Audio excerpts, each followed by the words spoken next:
Good morning. I'm Malik, Aziz, Chief of Police for the Prince George's County Police Department. Thank you for coming out here today, joining us under these tragic circumstances. To the families, friends, and classmates of 10-year-old Shalom Mba and 5-year-old Sky Sosa, as well as our supportive communities. The Prince George's County Police Department, we want to reach out and convey our profound condolences to the families and friends. Every child is precious with the lives filled with promise of a bright and happy future. Please know that our thoughts, our hearts, our prayers, and our support remains with the family during this incredibly difficult and tremendous time of need. Our Collision Analysis and Reconstruction Unit, CARU, is continuing to investigate. We are still in the preliminary stages of this investigation. A preliminary investigation is just that, preliminary. Investigations must be conducted in a meticulous manner to gather all facts and evidence. As we talk to witnesses and others and gather available information before we make a statement to the general public, and that takes time. We have full and complete belief in our CARU unit and our investigators that we will put together the facts and circumstances surrounding this tragic incident. This is what I can tell you for now. 2 students were struck by a vehicle, a van, as they walked to school, and they succumbed to their injuries. The victims are 10-year-old Shalom Mba of Riverdale and 5-year-old Sky Sosa of Riverdale. An adult male relative of one of the children was walking with the victims as they were struck. The injuries of that relative are not considered life-threatening. On November 20th, 2023, at approximately 8 a.m., Prince George's County Police Department and officers from the Riverdale Park Police Department responded to the 5,000 block of Riverdale Road. The officers immediately began to provide medical aid to the students who were suffering critical injuries. They both were transported to the hospital where they succumbed to their injuries a short time later.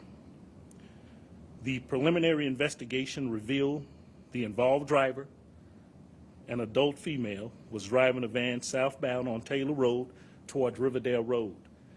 The driver made a left turn onto Riverdale Road where they struck 2 students and the adult male who were crossing the street in the crosswalk. The van's driver was not injured and remained on scene. As is standard with all fatal crashes, with the Collision Analysis and Reconstruction Unit completes its investigation, the findings are turned over to the Prince George's County State's Attorney's Office for consideration of possible criminal charges. CARU's investigation can take months to complete. The PGPD investigates all fatal crashes that occur in the town of Riverdale Park. And I'll urge anyone within this sound who may see this or hear this to speak with any investigator of our CARU unit, and they can be reached at 301-731-4422 or our Crime Solvers website, pgcrimesolvers.com, or by app P3 Tips if you have apps. No information is too small. All information is relevant. If you were there and you have further information that would help us with this investigation, we would urge you to come forward through those means, both known and anonymous. At this time, I'm going to call our Superintendent House up to hear from him before we take questions. Superintendent. Thank you, Chief. And I want to first of all start off thanking both the chief of the Riverdale Park Police Department and Chief Aziz of the Prince George's County Police Department. I was actually on site after the tragedy, and to see our men and women in blue working to support our community and working to do everything that they could do to save lives. It's important that our community understands that they're working hard now and will be working hard in the future to ensure that that all of the different pieces of this puzzle are figured out over the course of time. Of course, in reference to the school district, our hearts ache as we extend our deepest condolences following this most tragic accident that claimed the lives of two of our beloved Riverdale Elementary school students. The entire community, the school system, is grieving, and our thoughts are with the families and loved ones affected by this unimaginable loss during the pre-Thanksgiving break. The school system is focused on providing supports. Today we have supports on the campus to ensure that crisis counselors are available to students and families that need support. We've even gone a different step to ensure that we provide crisis counselors virtually as well for those students that did not make it to school today that might need professional support as well. Now, as we approach this season of being thankful and dedicating our expressions in gratitude and cherish the holiday for loved ones, let us unite to quite frankly support one another in this scenario. Our community stands together, and we share the sorrow of offering comfort and strength during this extremely difficult time. We're committed to a continued partnership and working with our local authorities on ensuring that full coverage of crossing guards are in place for now and for the future. Thank you, Chief. Thank you. We'll take a few questions at this time. We'll start right here, here, and here. Jess Arnold, WUSA 9. I'm wondering, do you have evidence that the driver stopped at the stop sign before making that turn? Right now, we are investigating that. We do have some information, but right now we're gathering that information and putting it together so we can be sure about what we actually see matches with witness accounts and the evidence that is coming forward here. What we do know is that that driver proceeded and made a left-hand turn, whether that was a stop or a rolling stop, a complete stop or a rolling stop. We're still putting that together at this time. Right here and then back to you. Did the driver happen to pass any other vehicles at that intersection? And we were also getting reports of the driver mentioning, she meant to hit the brakes but ended up hitting the gas instead. Yeah, I wouldn't doubt that, if those people are telling you or you're hearing it, they need to tell us, call us, and through Crime Solvers or our TIPS app or the number that I gave out. If that is information right now, that is not information that would be known to us at this particular time. But the driver, if that is true, the driver will have every opportunity to bring that information forward to us, what they're telling everyone else. The first part of the question was whether or not the driver went by any vehicles at No, that intersection? no, not that we know of at this time. Chief Malik, Aziz, we're hearing from parents that she ran a school transport business. Are you able to confirm that? And if so, do you know if she had the necessary permits to run a legitimate business? Well, that is for the investigation to bring the facts of that. I can tell you right now, even from my perspective on where I sit, then we've heard multiple things at this time. That's why we won't give out any information. This information from yesterday and just over 24 hours has changed at least 3 times with me. So that is not going to be something I'm going to confirm because we simply do not have all the facts in that at this particular time. Some of those may be rumors and innuendo, and we deal with facts, not speech or conjecture. Actually, was the driver under any medication? Not that we know of at this particular time. Not at this particular time. And a follow-up question, is the driver connected in some way to the school, a parent of a student at the school, or anything like that? That information has not come to the police department at this particular time, but again, we're still in the preliminary stages of this investigation.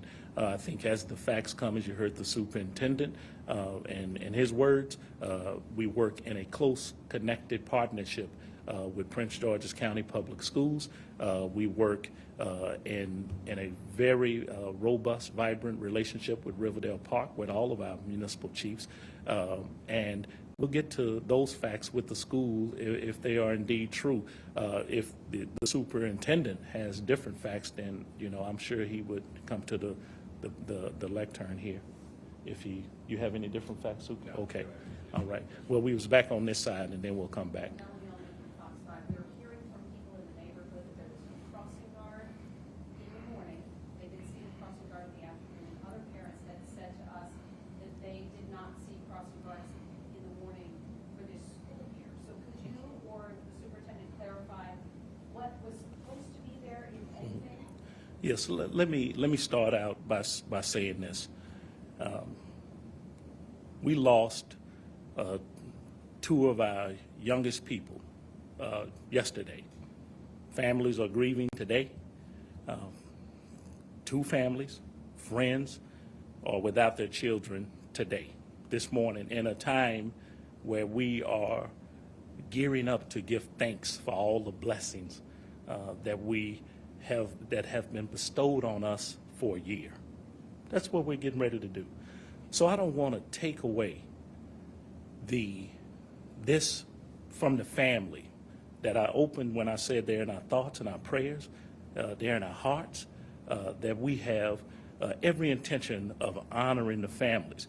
So with that said, the school crossing guards, everyone has a role to play in the safety of our children. So I don't want to move away that a driver of a van appeared to make a left-hand turn, and whether they completely stopped or continued to roll, struck 3 people and killed 2 children. That is the truth. So an adult male, many adults around, adult male walking his relative across the street, if that was a school crossing guard at the location, the work that they do every day, a fine job for my school crossing guards, then in all likelihood, adults, school crossing guard or not, would have most likely and a high probability of being struck too. In this particular case, the school crossing guard, it wouldn't appear that would have made a great difference into the facts that are surrounding, facts as we know them now, surrounding the loss of 2 of our youngest children. It has been a challenge for Prince George's County Police Department to hire school crossing guards. It's been a challenge to bring people on board in this age, in the post-pandemic society that we're living in, and we have had many applications filled. We have interviews scheduled in the coming weeks to hire, at least 22 interviews are scheduled to hire school crossing guards. We are not where we need to be in meeting the challenge. I urge anyone who cares about the safety of our children, if you have children or you care about our young people, to take an active part from the community to the government, to anyone who wants to make sure our children are crossing the streets safely. Lastly, I'll say for the school crossing guards, that location, there are many locations in the schools that we provide school crossing guards to, and as you can imagine, there are a minimum of 108 locations across the county, and those locations have sub-locations in them. They can have 2, 3, 4 different locations within that school that needs a school crossing guard. In that particular location, one of our best long-time school crossing guards retired this summer after giving us years of service at that location. And that is one of the locations that we have been seeking to fill and have a proper replacement for the person who retired after many years of service, and making sure that our children could cross the street in a safe manner. But in the end, an adult male was there, staff was around, making sure that our kids got across the street because we have a partnership. And the tragic outcome of this is that two of our young people lost their lives. You mentioned you're not aware of any medication or anything else, any substances the driver may have done. Is that something you're testing, though? Just by the blood test or something? We're going to do everything in our, realm of investigations to get to, was that a factor, or if it happened at all. Right now, we don't have any indication of that. Back here. Could you elaborate on how, it might take a few months before we learn of whether any charges will be filed just on that process? Well, the process, the investigators will investigate the facts and the circumstances and put together a report, which will be handled by the state attorney's office.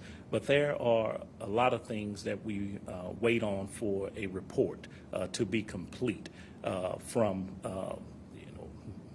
any other thing that's included, that the questions that were already asked, any other, video evidence, how long that takes, the medical examiner's office, from reports from there, that we know that a vehicle, a van, hit 3 people, killing 2. But the medical examiner makes the official ruling on that, and we wait for those things out of Baltimore County. And so there are a few factors that would lengthen that investigation as we have a complete report. I think you would agree that we don't rush things, and when we want to get it right, we're getting it right for the families first, for the victims the young victims who are no longer with us. We're getting it right for them first, and then we are making sure that we are on sound ground for us, for them to have a complete report for the state attorney's office to move forward with. And those things take time because it's so meticulous and so detailed, and a fatality, not to say 2 fatalities. I have another question, but one quick follow-up to Joyce. You mentioned video evidence. Have you found video evidence? Video has come forward, and we are reviewing that information right now. Whether the details, there are witnesses who are there on scene, and there are things that we will put together to make sure that is actually the facts of what happened. And so this is early because we have obtained that just now. So, and we are reviewing it now. We want to I mentioned we have some of the best, investigators in the policing profession, and they are going to have to go through that video and make sure things are right, and that there are many nuances that go into video. Some people have great video, some people don't. But anyone who has additional video, people who may have cameras, doorbells on their houses, or cameras on their houses, if they captured any of that footage, we're requesting that they help us, because helping the police department helps the family of 2 young people who lost their lives yesterday. And the question I was going to ask, I just wanted to clarify the relationship between everyone. You said this adult male who was hit was a relative of one of the 2. Yes. Do you know, are you able to share? No, I won't share that right now, but it was a relative. Are the kids related at all? No, we don't believe so. I'll take 2 more questions. And Just a quick look, you mentioned the video came in just now. Does that mean that today you got the video or late last night? Just trying to. yeah, I don't know actually when it came in. I've just been made aware of it before I came down here. And so to get down here to speak with you guys, I haven't fully vetted all of the facts associated with that video. Okay. And then we'll take one more, and then What is the status of the driver right now? Is she back at home? Yeah, the driver is not in our custody. That's the procedure for the normal investigation. And so, no, nothing outside of that right now. We're going to go through the steps, and if it warrants something further, then we will make that decision along with the state attorney's office, who will have the authority and direction over this case after we submit the complete investigation. And may I Thanks. ask one question to the superintendent before we Yeah. wrap? Sir, have you spoken to staff at the school, and how are they doing? This is a tough time for staff at the school. The assistant principal and principal, as well as a number of staff members, we gave them the opportunity yesterday to step away and take some time for themselves. They refused because they wanted to be there for the children, and we wanted to honor that. So they are our heroes. They're there to support the community. They're there to support our children, and we're there to support them. Thank you very much, everybody. Thank you. Thank you for coming, and happy Thanksgiving to everybody.